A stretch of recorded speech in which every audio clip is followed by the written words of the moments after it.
ആ ചായ കുടിക്കാം.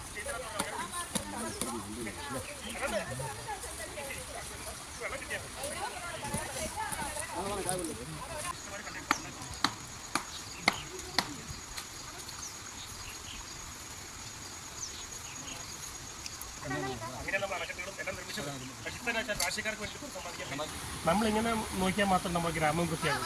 അല്ലാണ്ട് ഞാൻ വരും നിങ്ങൾ വരും എന്ന് പറഞ്ഞിട്ട് പ്രതീക്ഷിക്കേണ്ട. ആവശ്യങ്ങൾ നമ്മൾ അറിയിക്കുക, പറ്റുന്ന കാര്യങ്ങൾ ചെയ്യാം. അപ്പോൾ എന്നെ കൊണ്ട് പറ്റാവുന്ന കാര്യങ്ങൾ എപ്പോൾ ആവശ്യപ്പെട്ടാലും ഗ്രാമത്തിന് വേണ്ടിയിട്ട് ഞാൻ ചെയ്തു. ഓക്കെ, നമുക്ക് ചെയ്യാം. ഇനി നിങ്ങൾ അങ്ങനെ പേടിക്കണ്ട. ഞങ്ങൾക്ക് എനിക്ക് വെച്ചാൽ 1.5 വർഷം സമയം കിട്ടിയുള്ളൂ. അതിൽ എനിക്ക് വേണം. ആ ബാക്കിയുള്ള സമയം നമുക്ക് ഉപയോഗിക്കാൻ പറ്റി. ജീവിതകാലം നിങ്ങൾക്ക് ഒരു അനുഗ്രഹമായിരിക്കും. പിന്നെ അതിൽ